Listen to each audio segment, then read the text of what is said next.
The Victorian era is one that was shaped by deep indulgence and decadence. One such indulgence was the collection of flowers and the use of flowers. Flowers were used as a form of language in many ways. It's part of where a lot of the meaning of flowers come from. History has a collection of women using flowers to message lovers, friends, or enemies. Florography would be the proper term for it, and many women used it at the time. One of the flowers with many interpretations, and one that was sought after by the wealthy, were orchids. Orchids have a myriad of symbols, but were often collected by the wealthiest of society. It became such a deep facet of culture that orchid delirium was a term used to describe the madness for the collection or discovery of orchids. Orchid madness still exists to this day, but it's significantly lower than the old Victorian craze. Orchids are a bit of an oddity. 30,000 different orchids make up the family. There are orchids that replicate the look of female bees to promote pollination, or orchids that replicate the look of hummingbirds. They don't grow in soil but have a parasitic relationship to other plants. By all definition, they really are parasitic. Orchids have had significance in many early cultures, with a lot of connections to fertility, luxury, and decadence. They were connected to vitality and excess in ancient Greece even. This cultural hold that orchids had on the world led to the creation of a new subgenre. In 1894, the sci-fi author H.G. Wells created the story The Flowering of the Strange Orchid. The story follows an unremarkable man of wealth, Mr. Winter Wedderburn. He is a man who fancies orchids and has a very remarkable hothouse for them. However, not much else is remarkable of the man.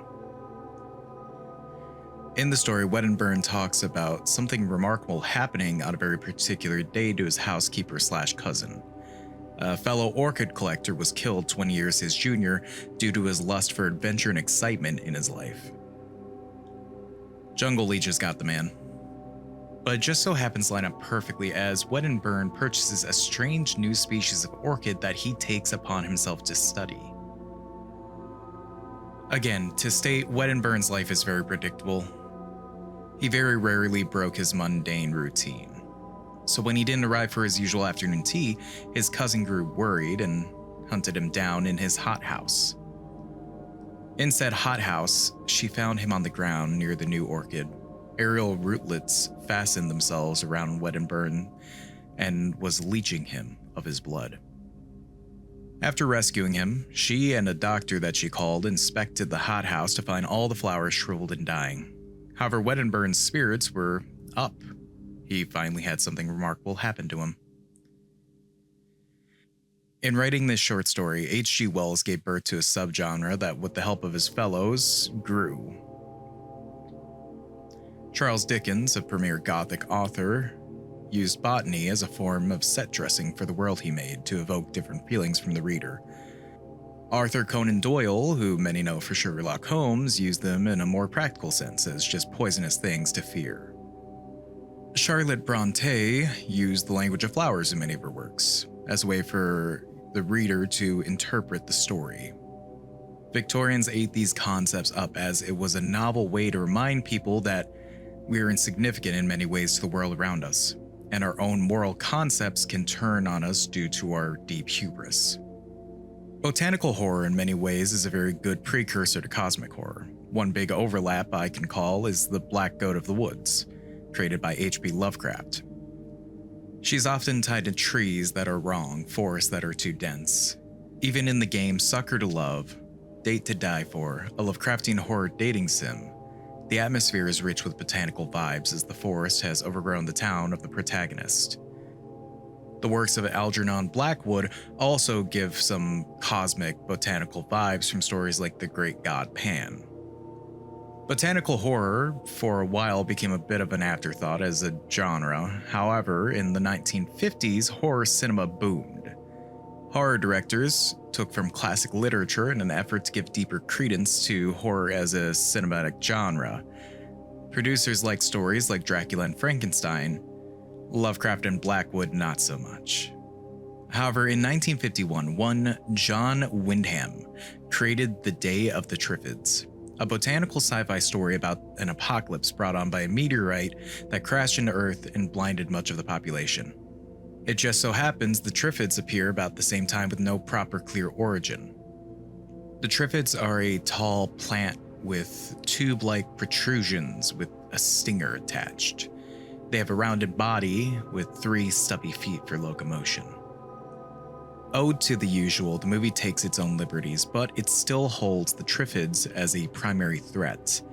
And I personally was left liking the design a bit more as it had an off-putting 3-vine look. This opened the door to more plant-based horror to be created, like Invasion of the Body Snatchers, Tree and the Evil Dead, and George Romero and Stephen King's collab in Creepshow. In the modern day, botanical horror has evolved in a way to tell body horror tales. Many draw on old tropes. Some very good examples of botanical horror include Eat the Ones You Love by Sarah Maria Griffin. The story's antagonist is a sentient orchid that wants to keep growing no matter what. What Moves the Dead by T. King Fisher is about a parasitic fungus like cordyceps that makes the animals and humans act, even in death, as it hijacks the nervous system of the host. My personal favorite is Jeff Vandermeer's Annihilation, which follows a cosmic horror story about a mysterious area of Earth being transformed and changed by an otherworldly force. It changes the flora and fauna of the area. We follow the story of researchers going in to study the oddities of this Area X, and the imagery in this film and book are just brilliant. I encourage you all to pick up some botanical horror stories, as there's quite a few out there and they all have their own merit. This has been a brief history of botanical horror. My sources are cited in the channel description, so please go check them out. All of this is very interesting to me, and I personally would love to see more botanical horror in this world.